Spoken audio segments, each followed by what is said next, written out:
For months, the internet has been flooded with rumors, speculation, and accusations surrounding Eric Carroll and the Whittaker family, a story that spiraled far beyond anyone's control.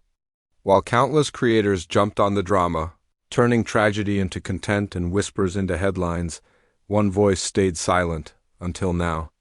After weeks of chaos, confusion, and online outrage, Eric Carroll has finally decided to speak. His words are raw, direct, and emotional. He's not making excuses, and he's not trying to win anyone over. He's simply setting the record straight. Eric begins by acknowledging that it's been a long time since he's made a video.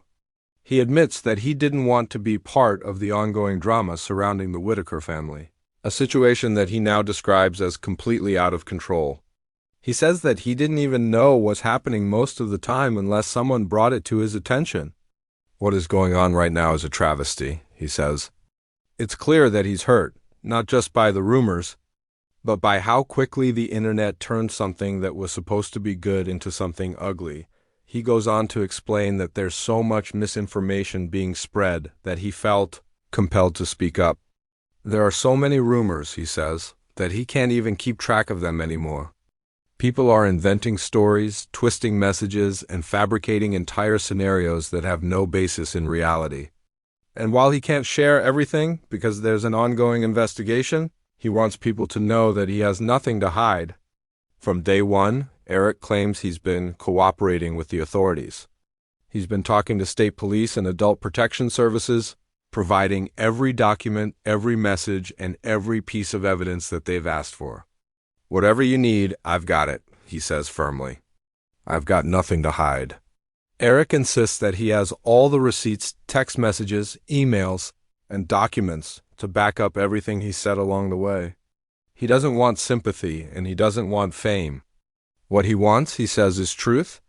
He makes it clear that the real exploitation happening right now isn't from him, but from content creators who are using the Whittaker family situation for views, likes, and personal gain.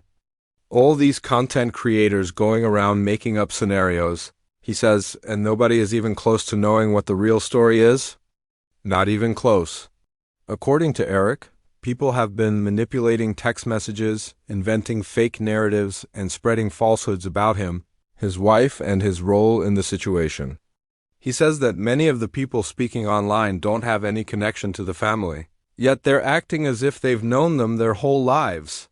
One of the most absurd rumors he mentions involves a woman claiming to have known both him and his wife for years, and accusing him of being on methadone. The rumor claimed that his wife refused to let him come home until he stopped taking it. Eric's response was direct. I've never taken methadone in my life. He says neither he nor his wife know who this person is. And yet the story spread online like wildfire. He describes how this kind of false information has been repeated over and over, building into a mountain of lies that now feels impossible to correct. But despite that, Eric says he's done staying silent. He explains that the reason he got involved with the Whittaker family in the first place wasn't for fame or recognition, it was for three people. He doesn't name them, but he says anyone who's been following the story knows exactly who he's talking about. They didn't have a voice, he says. I wanted to be their voice. He talks about how much he loves those three people and how their actions toward him speak volumes. The way they act when I'm around tells you everything you need to know. He adds, Eric says he will eventually be able to tell the full story. But right now, because of the ongoing investigation, there are things he simply can't discuss publicly. Still, he makes a promise that, when the time comes, he'll reveal everything, and that every claim he's made will be backed by evidence. I never would have said anything if I didn't have the proof to back it up, he says. Then Eric shifts to one of the most controversial parts of the story, the money. He explains that the money owed to the Whittakers has been one of the main points of confusion and accusation. But according to Eric, he has tried since day one to get that money to the proper authorities. I didn't want that money in my control, he explains. It was never supposed to stay with him. It was supposed to go into a trust account for the family. He recalls the day when Betty didn't show up for an important meeting with Adult Protection Services. It was the same day she failed to show up for a meeting with attorney Robert Dunlap, an attorney from Beckley, West Virginia, with whom Eric had already arranged everything. He had emailed back and forth with the attorney and told him he'd be bringing Betty to finalize the setup of the trust account that day. Eric explains why the trust was so important. Because the Whittaker family members receive government benefits, they legally can't accept large sums of money directly. Doing so could jeopardize their assistance. The trust account was the safest, most responsible way to manage it. I was in contract with Betty and Larry, he says. That's their money, and if they'll tell me where to put it, I'll do it. He also reveals that he now has an attorney handling the entire situation.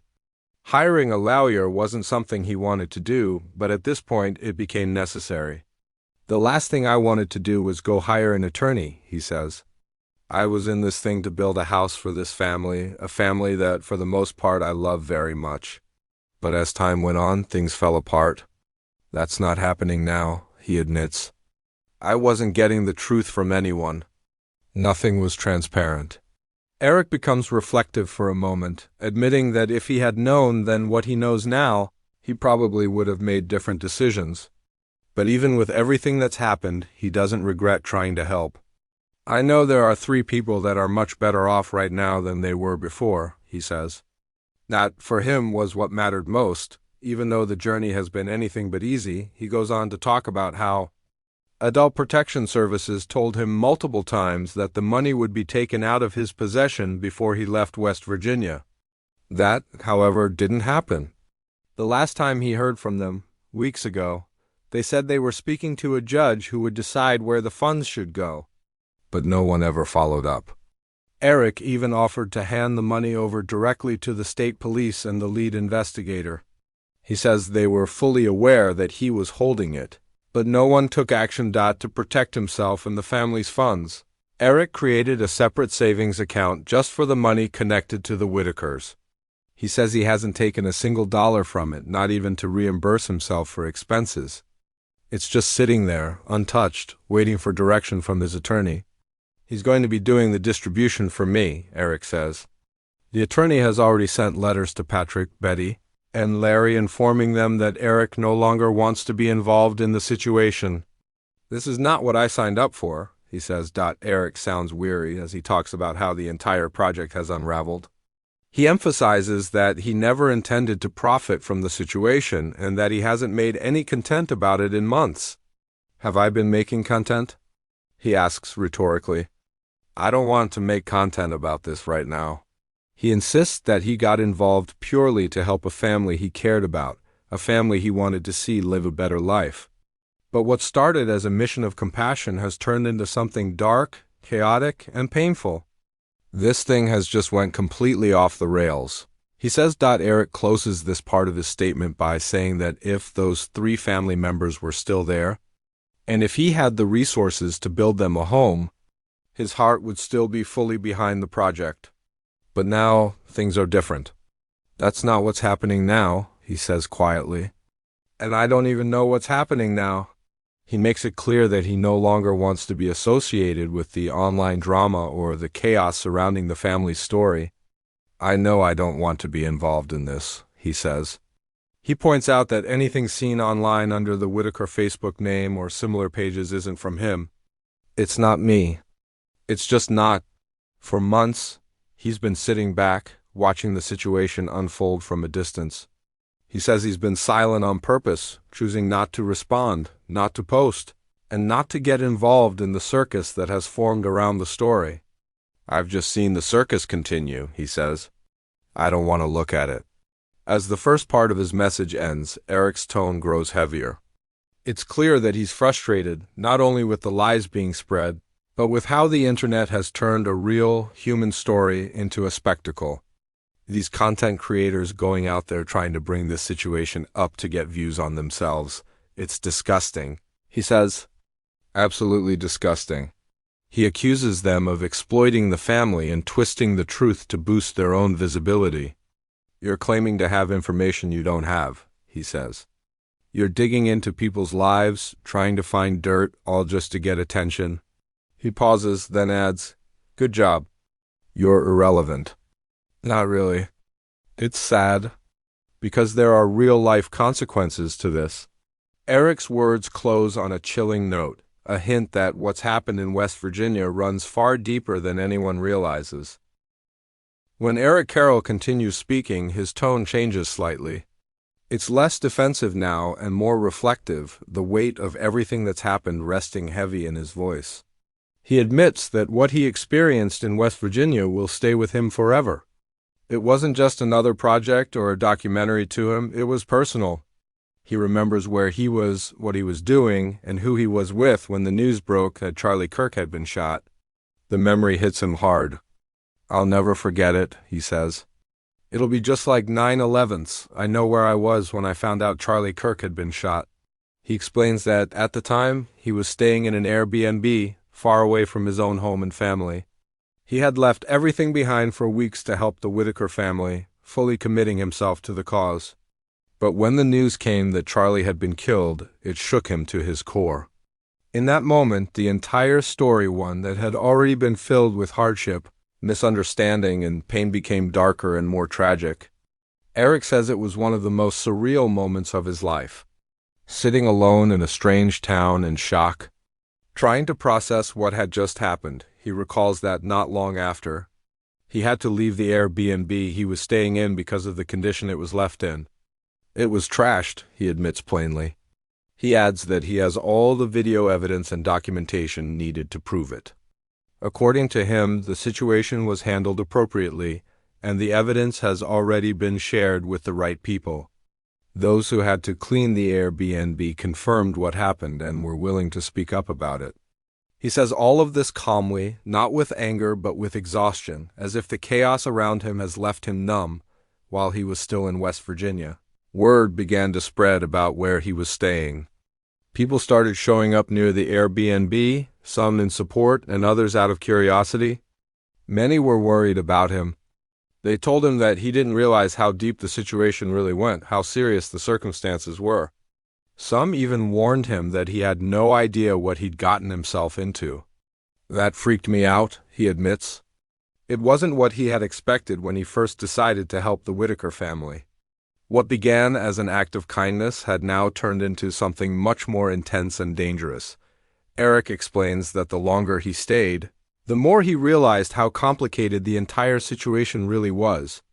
The drama surrounding the Whittakers wasn't just online, it was real, tangled with deep family issues, legal matters, and emotional wounds that outsiders could barely begin to understand. He had walked into something that was far bigger than he anticipated. "You have no idea what you got yourself involved in," people told him, and as time went on, those words began to make more sense. He describes feeling isolated and betrayed, not knowing who he could trust anymore. The more he tried to help, the more people seemed to turn against him. The internet, once supportive, had turned cruel and relentless. People he had never met began making assumptions, twisting his words and accusing him of things that simply weren't true. "I wasn't making content about this," he says again. "I didn't want to." But people kept creating their own stories, their own versions of what they thought was happening. He calls out the content creators who have built platforms off the family's pain. He says that these individuals took advantage of a sensitive situation and used it for their own gain, with no regard for the emotional or real-life consequences. "You're trying to go into people's lives and find dirt to justify you getting on the screen," he says. "You're taking advantage of this situation just to get people to look at you." His words aren't shouted, they're calm, but sharp. The kind of anger that comes from disappointment, not rage. "Good job," he says bitterly. "You're irrelevant. It's sad that you have to do that." He pauses for a moment, then continues, pointing out the darker side of what this kind of online chaos can lead to. "There are real-life consequences to this," he says again, emphasizing the point. To him, this isn't just about gossip or internet drama, it's about people's lives, reputations, and mental health being destroyed for entertainment. "People forget that there are human beings behind these stories," he says. "This isn't a TV show. This is real life." Eric admits that there were moments he felt like giving up entirely. He says the amount of hate and false information online was overwhelming. At times, he couldn't even bring himself to check social media.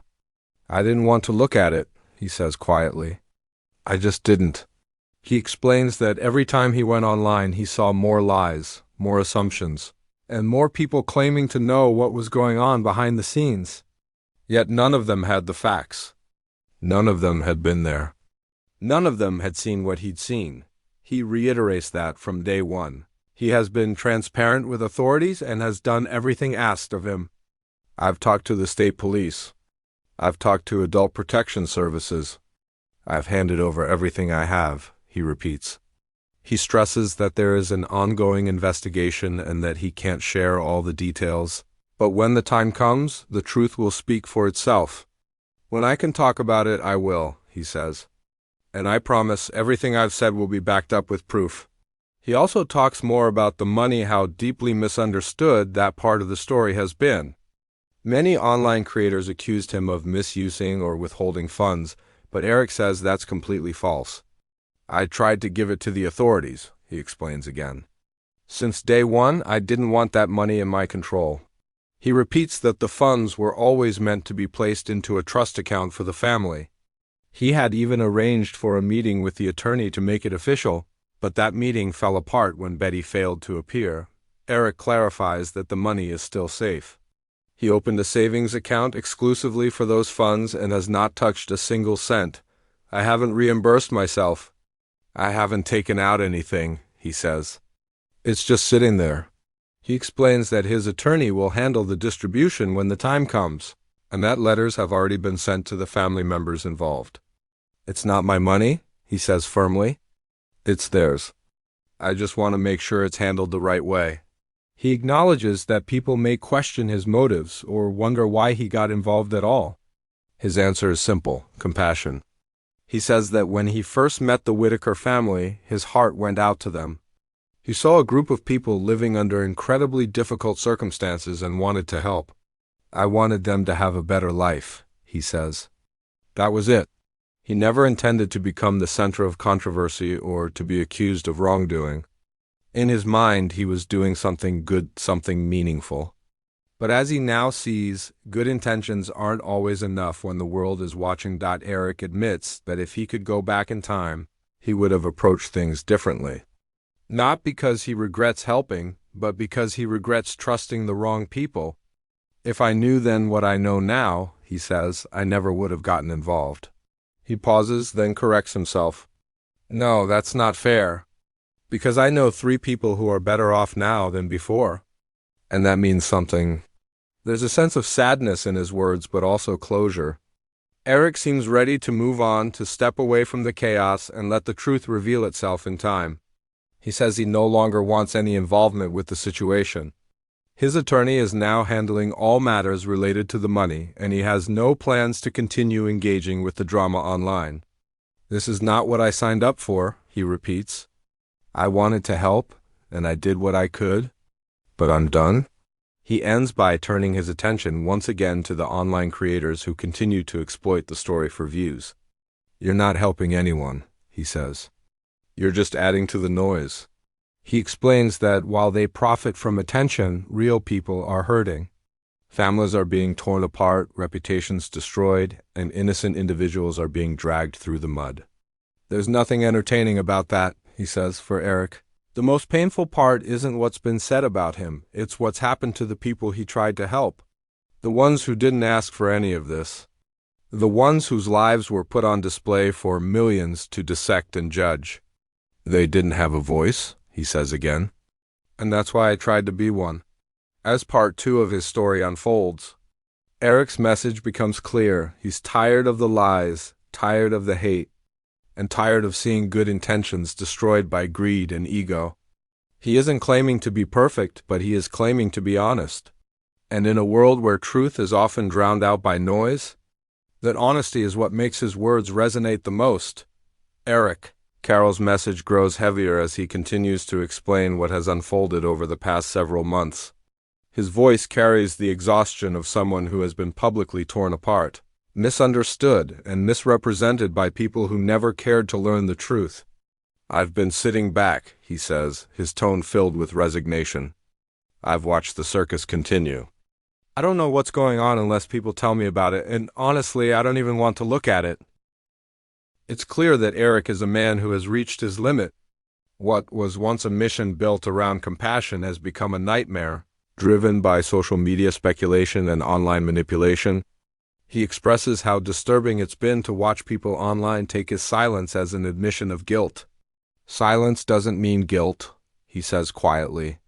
Sometimes silence just means peace. He explains that after everything that's happened, he chose not to respond to every rumor or accusation because it only fed into the negativity. The more he said, the more people twisted it. You can't win with the internet, he adds. You say one thing, they make it another. You try to help, they say you're hiding something. Eric then turns his attention again to the content creators, the ones who built their channels and followers off the Whittaker story. His frustration with them is evident. He describes their actions as predatory, saying they've exploited a vulnerable family for clicks and personal gain. You're trying to get views off someone's pain, he says. And then you act like you're doing something noble. He points out that many of these people have never even met the Whittakers, yet they speak as though they're experts on their lives. You don't know them, he says firmly. You don't know me. You've never been there. You're guessing, you're gossiping, and you're getting paid for it. He pauses before continuing. You've got people who have never stepped foot in West Virginia acting like they've lived the story. They haven't, they're just making stuff up. He says that some of the false stories being circulated online are so ridiculous that it's almost laughable. If it weren't so destructive. People are claiming I'm involved in all kinds of things that don't even make sense, he says. I've seen lies made out of thin air. Eric admits that there were moments when even his family struggled to understand what was happening. His wife, he says, has had to endure the same rumors and false stories. She came to me one night, angry and upset, he recalls. Someone was online saying she'd known me her whole life and that I was on methadone. He repeats that he's never taken methadone and that neither of them knows the person making the accusation. You don't realize the damage a lie can do until it's your name in someone's mouth. He says. He also reflects on the personal toll the situation has taken on him emotionally and mentally. He admits that being away from home for so long, dedicating himself to helping the family, and then having his motives questioned has been devastating. I left my home, my family, everything, he says. I went there with good intentions. And it's like the world flipped it upside down. He explains that his only focus had been to help improve the lives of the family members. He cared most about the 3 individuals who, he says, didn't have a voice. Those were the people he fought for. The people he still thinks about every day. Eric's tone softens when he speaks about them. There's a deep sense of affection in his words. They love me, he says. And I love them. You can see it in how they act when I'm around. It's clear that his connection with the family was personal, not performative. He never wanted the story to turn into a spectacle, but that's exactly what it became. It went from helping people to becoming entertainment. He says bitterly. He goes on to describe how things began to unravel, how trust broke down and communication fell apart. I wasn't getting the truth from anyone, he says. Nothing was transparent. He recalls how promises were made but never fulfilled, meetings were missed, and important steps like setting up the trust account were repeatedly delayed or ignored. Despite this, Eric says he kept pushing forward, doing everything he could to make sure the money that was supposed to go to the family stayed safe. That money isn't mine, he insists. I don't want it. I just want it handled right. He explains that after trying multiple times to get the money out of his hands and into the control of the authorities, he was told repeatedly that it would be resolved soon. Adult Protection Services assured him that it would be moved before he left West Virginia. But it never happened. I offered to give it to the state police, he says. I told them, here it is, take it, but they didn't. They said they'd let me know when the judge decided what to do with it. That was weeks ago, and he hasn't heard from anyone since. So it's sitting there, he says. In its own account? Every cent accounted for. Eric explains that his attorney now controls the next steps. He'll be doing the distribution for me, he says. He's already sent out the letters. According to Eric, the letters went to the three key family members, Patrick, Betty, and Larry, informing them that he no longer wants to be involved. "This isn't what I signed up for," he says again. "I didn't get involved in this to end up in the middle of all this madness." He then talks about the backlash he's received online. People have accused him of using the Whittaker family for fame or personal benefit. But Eric says the truth is the opposite. This situation has brought him nothing but stress, loss, and heartbreak. "If I was trying to get fame, don't you think I'd still be making videos about it?" He asks, "I could have been milking this for views for months, but I didn't. I walked away." Eric says the reason he's speaking now isn't for views or attention, it's to bring some clarity and peace to a situation that has gotten wildly out of hand. "I just want the truth out there," he says. That's it. He also brings up the emotional impact that the death of Charlie Kirk had on him. "That changed everything," he says quietly. "It wasn't just a story anymore. It was real. It was tragic." He explains that when he found out about Charlie's death, he was already dealing with overwhelming pressure from the ongoing controversy. The news hit him like a punch to the gut. "I didn't even know how to process it," he says. "I just sat there." He describes the moment in detail, the way time seemed to stop, the shock that left him motionless. "It's something I'll never forget," he says. "That moment will stay with me for the rest of my life." He goes on to say that, despite everything that's happened, he doesn't harbor hatred toward anyone. "I'm disappointed," he admits, "but I don't hate anyone." He believes the entire situation could have been handled with compassion and truth, but instead, people chose drama and division. "They wanted a villain," he says. "And I guess I was an easy one to pick?" Eric's words paint a picture of someone who feels betrayed by the very audience he once trusted. He talks about how the internet has a way of destroying people without ever knowing them. "They don't care about facts," he says. "They care about the story." He explains how social media has created a culture of outrage, where everyone rushes to judge without stopping to ask what's real. "People believe whatever the loudest person says," he says. That's the truth of it. He reflects on how he's learned from this experience, the hard way. "I've learned that good intentions don't protect you," he says. "You can try to help people, do the right thing, and still be painted as the bad guy." But even with all the hate and backlash, he says he doesn't regret caring. "I can live with people hating me," he says. "What I couldn't live with is knowing I didn't try to help when I could have." He reminds viewers that his only mission from the start was to help the family. "They needed someone to step up," he says. "And I did." He makes it clear that while he can't talk about every detail of what went on behind the scenes, his role in the story has always been driven by empathy, not ego. As the third part of his statement unfolds, Eric's tone becomes somber but firm. He's not pleading for forgiveness or sympathy. He's simply done. "I've said my piece," he says. "The truth will come out. It always does." He leaves his viewers with one final thought. Be careful who you listen to. The loudest voices aren't always the honest ones. He doesn't make threats or promises. He doesn't call anyone out by name. He simply closes his message with honesty and exhaustion, the kind that comes after a long, painful fight. As Eric Carroll's message comes to an end, his tone turns quiet and reflective. There's no anger left, no attempt to convince anyone, only the truth as he's lived it. "I've done everything I can," he says. "I've told the truth from day one. I've cooperated. I've turned over everything I have, and I've got nothing to hide." He admits that this experience has changed him. What began as a mission of kindness and hope has turned into a lesson about human nature and the dangers of the internet. "You think you're doing something good," he says softly, "but when people see something they can twist, they'll twist it. When they see a story they can profit off, they'll take it and run with it." He pauses for a long moment, then adds, "They didn't care about the truth. They cared about the attention." Eric says he has no intention of making any more videos or engaging with the drama ever again. He's moving on from it, both for his own peace of mind and for his family. "I'm done," he says. "This isn't what I want my life to be about." I'm not here for clicks or views. I'm here for truth. He reminds everyone watching that while the internet has made this story entertainment, real people have been hurt. This isn't a movie, he says.